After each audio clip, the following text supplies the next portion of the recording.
함대를 파견하지만 어떡하겠다고요. 그래서 하메네이를 제거한다? 그러니까 하메네이가 뭐 러시아로 망명을 한다? 갈 데가 없어요. 이란과 베네수엘라를 다르게 보면 안 된다. 그러나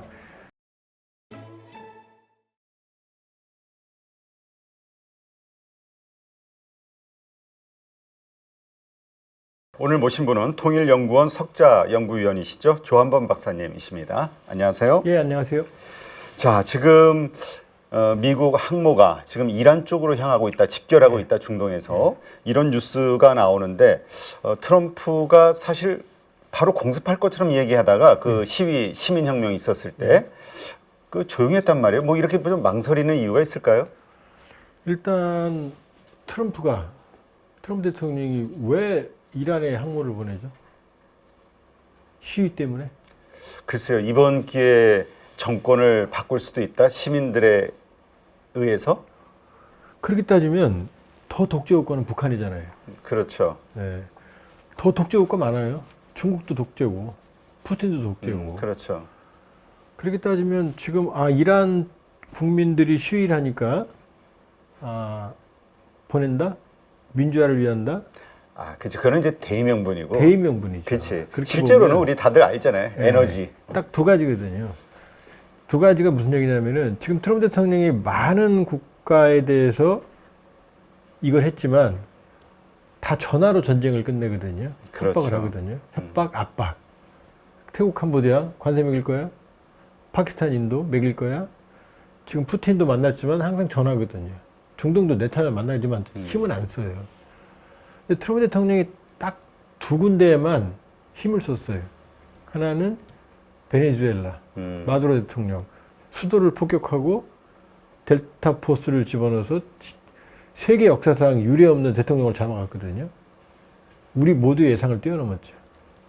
그렇지만 이미 오래전부터 카리브해 이 베네수엘라 앞바다에 항모 전단과 강습 상륙 전단, 이제 해병대 실려 있는 그 압박을 한 거는 베네수엘라고, 또 하나는 그 전에 이란을 폭격했죠. 네. 이스파한, 나탄스, 포르도라고 하는 그것도 위험한 데거든요. 핵 물질 관련 있는 곳을 두들겨 팼단 말이에요. 그러면 정확하게 두 군데는 트럼프 대통령이 전쟁을 그렇게 싫어하는데 힘을 썼어요. 근데 그 두 나라의 특징이 있거든요.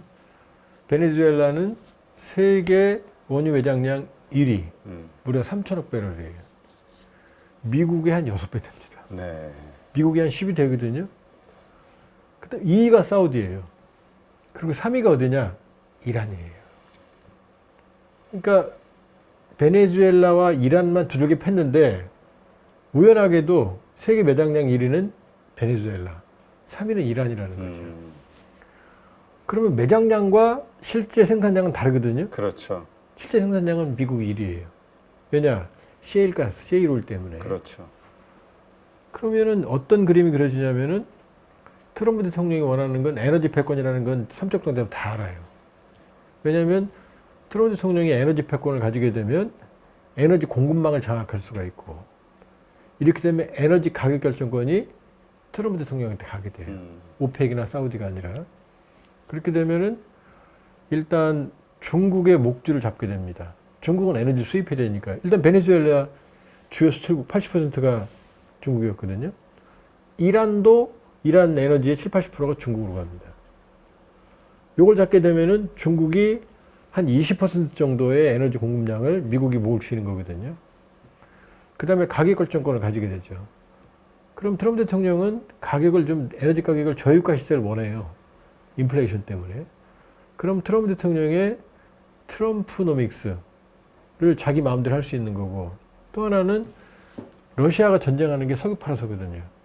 석유값을 떨어지면 러시아는 전쟁을 못해요. 그러니까 중국과 러시아를 잡을 수 있어요. 에너지 패권, 가격 조정, 중국 러시아 견제, 인플레이션 억제. 그럼 이게 어디로 가느냐? 트럼프 대통령의 표로 가요. 네. 그러니까 트럼프 대통령한테는 에너지면 A부터 Z, A부터 Z까지 다 한 거예요.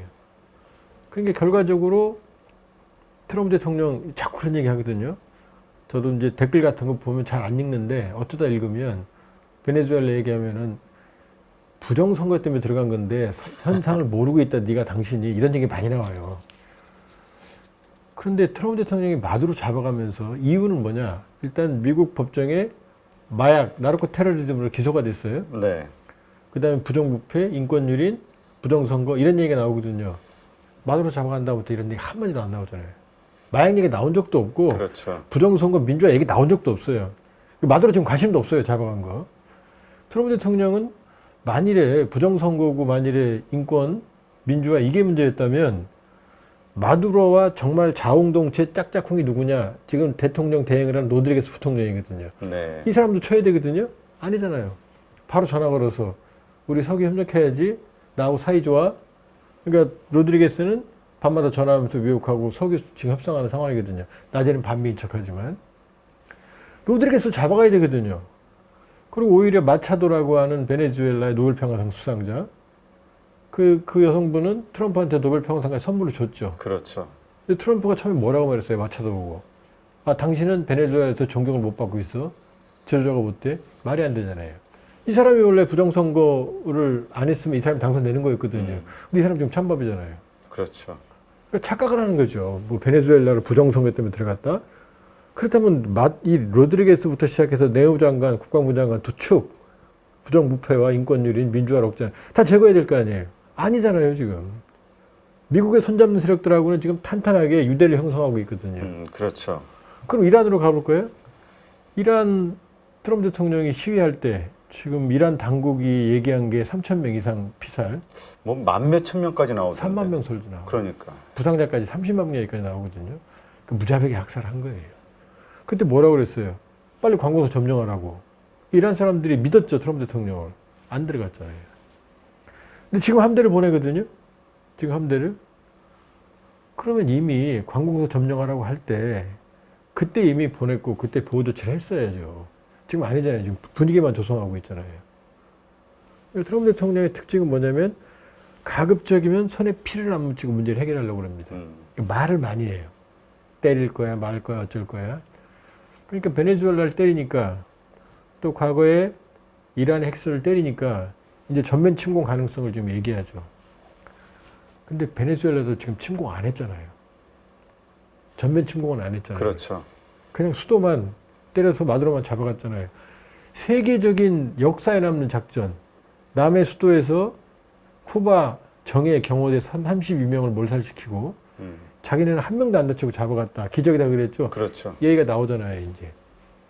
로드리게스가 안에서 협조했다는 얘기죠. 그죠. 누군가 안에서 내통했을 그럼요. 것이다. 안 그러면 안가 내부를 어떻게 알아요. 그러니까 이미 일부 보도에 나오잖아요. 로드리게스가 사전에 마두로만 잡아가면 협력하겠다. 전 가능성이 높다고 봐요. 이란은요. 이란 조건 내부에 협력할 사람이 없잖아요. 지금. 철저한 밤이니까. 그다음 두 번째, 베네수엘라는 주변에 베네수엘라를 도와줄 사람들이 아무도 없고 베네수엘라가 의도 터져도 이게 옆으로 확산이 안 돼요. 불똥이 안 트여요. 근데 이란은 인구가 거의 9천만이고요. 베네수엘라는 비교가 안 되고.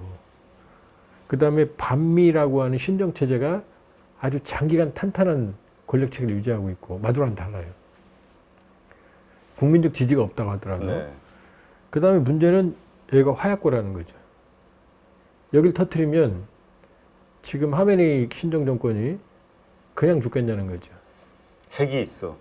핵무기는 없지만 지금 하메네이 정권이 할 수 있는 조치는 뭐냐면 지난번에 이란이 폭격을 받았을 때 하메네이가 이 주변에 있는 카타르, 아랍에미리트 이쪽 특히 카타르 기지 같은 데들을 두들겨 팼거든요. 근데 약속 대련. 미군 기지. 내가 쏠 테니까 너네 피해 이렇게 넘어갔거든요. 그럼 이번엔 얘기가 다르거든요. 왜냐하면 하메네이를 직접 겨냥을 하니까. 그러면 이란을 폭격을 하면 이란이 그대로 가만히 안 있죠. 사우디, 카타르, 아랍에미리트, 이스라엘까지 끌어들이죠. 공격하면서. 첫 번째. 두 번째는 마두로는 잡아갔지만 하메네이는 얘기가 다르거든요. 마두로는 미국의 법정에 의해서 나르코 테러리즘, 마약 테러로 기소가 돼 있으니까 네. 좀 모양은 우습지만 델타포스 집어넣고 미국에 내려서는 마약 단속국이 잡아갔잖아요. 근데 하메네이는 아니거든요. 잡아갈 이유가 없거든요. 그럼 전면전이거든요. 그 다음에 지상군 병력을 투입한다? 이건 악몽이거든요.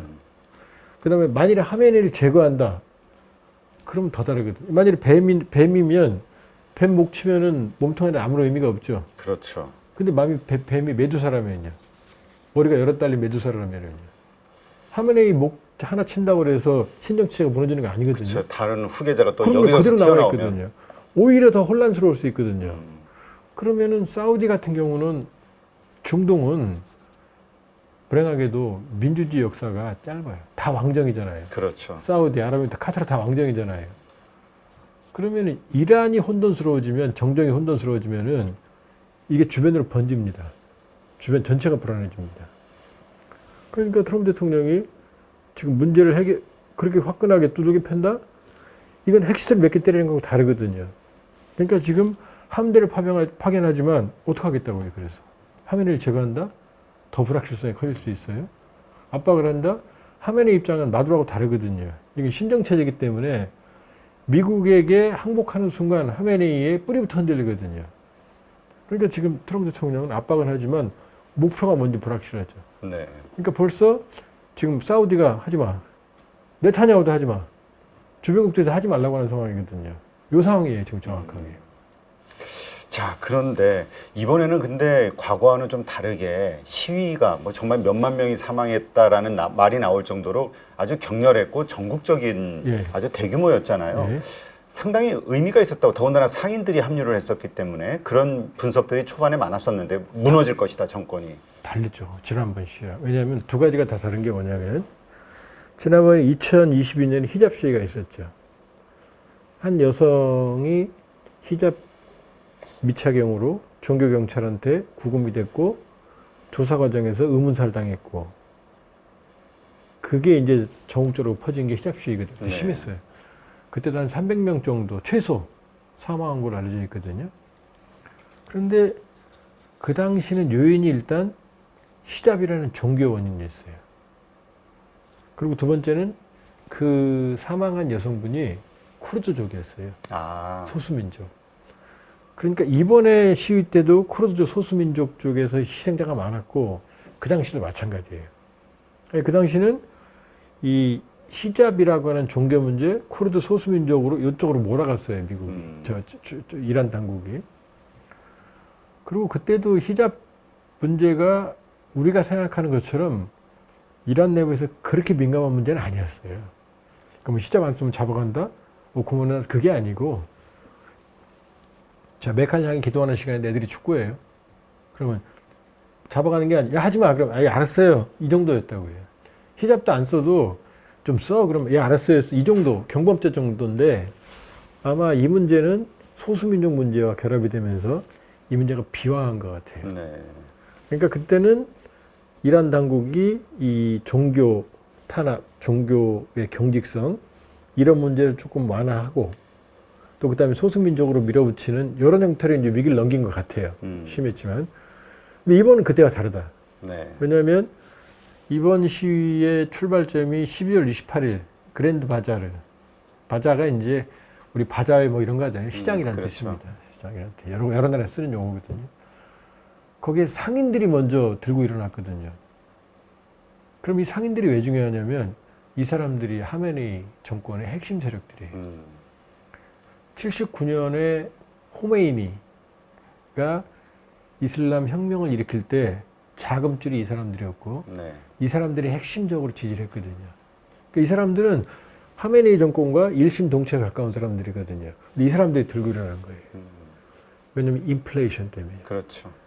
지금 2015년에 JCPOA 이란 핵합의라고 그래서 이란 핵 문제가 지금 제재의 원인이고 경제난의 원인이거든요.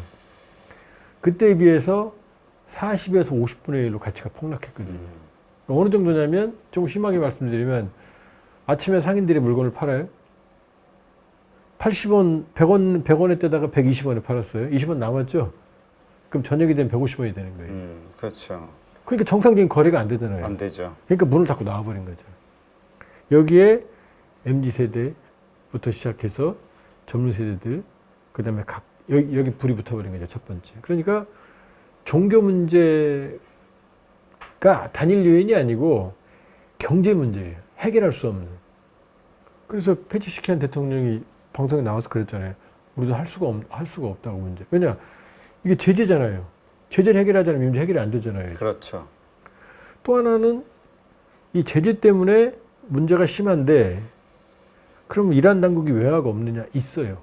외환 보유가 1,200억 달러거든요. 네. 우리가 보기엔 안 많아 보이지만 이란 경제 규모로는 저건 돈이 그렇죠. 아니거든요. 큰 거죠. 큰 거죠. 근데 이게 다 해외에 묶여 있어요. 그러니까 다 동결 우리나라에도 뭐 동결돼가지고 네, 못 협상하고. 써요. 네, 못 써요. 그러니까 이란 당국이 이 통화 외환 문제를 통제할 수가 없어요. 또 하나는 이 와중에 화폐를 남발했어요. 그러니까 이 와중에 친신정 체제에 부합하는 기업들이 대규모 부도를 냈는데 이걸 돈을 찍어서 메워줘 버린 거죠. 그러니까 화폐가 지금 아무래도 흔들리는데 이게 효율적 될 정도로 화폐를 남발해 버린 거죠. 이미 해결할 수가 없잖아요. 그 다음에 또 하나는 희생자가 너무 많아요. 희생자 숫자, 피해 볼륨이. 그렇죠. 지금 이란 당국이 한 3,100명 정도 사망자 얘기했는데 아마 그 10배라는 게 최소 10배라는 게 맞는 말인 것 같고. 그러면은 이렇게 되면은 일단 시위 규모가 차원이 다르고 핵심 지지층을 돌려섰고 그 다음에 시위 구호 목표가 그렇죠. 히잡 정규자유 이게 아니고 하메네이 죽어라예요. 그렇죠. 완전히 그때는 혁명인 거죠. 예. 뭐까지 나왔냐면은 팔레비 1979년에 몰락한 팔레비 왕정 돌아와라. 그래서 뭐 그 미국의 망명에 있는 레자 팔레비 왕의 마지막 아들이 내가 돌아간다 얘기하는데 그러면 이란 국민들이 팔레비 왕조를 그리워하느냐? 아니에요. 이 팔레비 왕조는 친미, 친영국, 친서방, 그렇죠. 독재, 부정부패 썩은 정권이었거든요. 그리고 사바크라고 하는 비밀 경찰이 이란의 반체제, 좌파, 종교 세력들을 잡아다가 고문하고 투옥하고 처형하고 비밀 처형하고 아주 악명이 높았어요. 그냥 거기서 거기네요. 바뀐 사람. 더 나빠요, 사실. 더 나쁘다고 하면 좀 그렇지만 그 문제는 뭐냐? 그 팔레비 왕조를 돌아오라고 했으니 이 하메네이 정권은 그보다 더 못하다는 예, 얘기죠. 예. 그러니까 뭐 조금 웃기는 뭐 이런 얘기하면 그렇지만 쓰레기차 피하려다가 똥차에 치인 격인 거죠, 쉽게 말하면. 그러니까 이 얘기는 뭐냐면 시위가 선을 넘은 거죠. 그렇죠. 적당한 수준에 서 있으면 상관없는데 이제 하메네이의 민낯까지 다 본 거죠. 자, 그러니까 일단 이번 시위는 일부에서 뭐 진정됐다 끝났다 아니죠. 이미 30개 좀 확 넘어버린 거죠. 그렇죠. 이미 피해자도 엄청나고. 너무 많고요. 그럼 왜 이렇게 피해자가 많냐? 이란의 호메이니가 이 79년에 이슬람 혁명에 성공했을 때 압도적인 지지가 아니었어요. 반체제가 많았어요. 일단 좌파 공산 세력이 있었고, 그 다음에 종교 세력들이 있었고, 그냥 민주주의 희구 세력들이 있었고, 소수민족들이 있었고, 이 사람들 많은 세력들이 있었는데, 그러니까 이슬람 호메이니가 그 중에 제일 셌던 거죠. 그러니까 들어오니까 얼떨결하는 좀 그렇지만 혁명에 성공했단 말이에요. 그러니까 완전히 지배를 못했잖아요. 알아야 호메이니가. 그래서 그때 이슬람 혁명 수비대 IRGC라고 대략 한 20에서 한 25만 되는 군대를 장수합니다. 정규군은 그대로 있고요. 그렇죠. 이 사람들은 뭐냐면은 전쟁이 목적이 아니고 이 혁명 정권을 수비하는 게 목적이에요. 그러니까 정규군보다 대우도 좋고 승진도 빠르고 모든 장비도 좋아요. 네. 그러니까 이 사람들은 하메네이 정권과 목숨을 같이 하는 세력들이고 여기에 외곽 바시즈 민병대라고 있어요. 여성, 청소년부터 다 들어있어요. 수백만 되는데 최소 100만은 총성 세력으로 여겨져요. 그러면 지금 이 이란이 아무리 흔들리든 간에 군대 빼고 정규군 빼고 이쪽은 못 믿으니까 혁명 수비대 바시즈 민병대 최소 100만이 하메네이 정권을 떠받치는 지금 총쏜 사람들이 이 사람들이에요. 그렇죠. 이 사람들이에요. 그러니까 시민들이 아무리 일어나도 이 친구들이 조직적으로 지금 폭력을 행사하니까 일단 눌려버린 거죠. 그러면 이란 국민들은 이미 하메네이 정권의 도덕성을 완전히 부정해버린 거고 그렇죠. 이 사람들은 이제 밀리면 끝이잖아요. 그렇죠. 그러니까 하메네이가 뭐 러시아로 망명을 한다? 갈 데가 없어요. 그렇게 가기보다는 아마 그 안에서 최후로 마칠 가능성이 있거든요. 그러니까 이게 극과 극이 충돌하니까 컸던 거고 요 뒤에서 미국이 이제 너네 해라 그런데 개입은 안 했고 주변국들도 긴장해 있고 이 상태에서 함대를 보낸 거예요. 그러니까 이게 해결되는 방법은 하메네이 정권이 핵무기는 없어요. 핵물질이 두 가지가 있어요. 플루토늄과 고농축우라늄. 고농축우라늄이 90% 이상 농축을 해야 되는데 이란은 60%까지 농축했거든요. 네. 자, 여기서 협상을 하고 두 번째 석유 문제하고 그 트럼프하고 만약에 합의를 한다. 그럼 문제는 쉽게 풀릴 거예요. 그러면 트럼프 대통령은 목표는 석유니까. 그렇죠. 이스라엘은 핵이지만 어차피 미국과 협상을 한다면 농축을 더 할 이유가 없거든요. 근데 이제 문제가 있는 게 하메네이 정권은 호메이니부터 출발하고 호메이니 정권의 영혼은 반미거든요. 그렇죠. 반미거든요. 그러니까 미국과 협상할 명분이 있으면 하는데 협상하는 순간 그동안 쌓아왔던 반미라는 정체성이 무너지게 되는 거죠. 그렇죠. 조직이 내부에서부터 흔들리겠죠. 이게 딜레마예요. 근데 또 이런 시각도 있긴 하더라고요. 그 트럼프 대통령이 개입하지 않았던 것은 당장의 어떤 그 군사력이 흩어져 있었기 때문에 지금 이제 모을 때 공격하기 위해서 모인다라고 하면 또 이게 대비를 하니까 방심하게 하면서 일단 모아놓고 있다가 어느 날 갑자기 좀 긴장 이렇게 하다가 협상이 제대로 안 되면 그냥 바로 때릴 것이다. 이런 시각도 있던데요. 베네수엘라를 볼게요. 공격할 것처럼 했잖아요. 항모전단, 해병대 실은 강수량 전단. 그렇지만 한 명도 땅에 발을 안 디뎠잖아요. 델타포스 말고는. 왜? 전면적으로 상륙하는 순간 대규모 미국의 인명피해는 그건 불가피하거든요. 그렇죠. 그럼 지금 페르시아만에 지금 이 이란 주변에 대규모 병력을 지금 집중시켰어요. 그럼 이란의 인구 거의 1억에 육박하는 이란 땅에 병력을 상륙시킬까요? 그 많은 병력을 상륙시킬 수단이 있나요? 그럼 이란 혁명수비대, 이란 정규군하고 교전을 해야 되는데 그 전면전할 능력이 지금 안 돼요. 그렇죠. 그러면 지금 베네수엘라처럼 하메니를 잡아가거나 죽이거나 해야 되는데 잡아가면 더 문제고 종교 지도자니까 죽이면 또 더 문제거든요. 그럼 제한적인 폭격을 한다? 그럼 수뇌부가 없어지면 아니라 내전으로 갈 수 있거든요. 그렇죠. 이란의 페르시아 민족이 한 55, 많아야 60%가 안 되고요.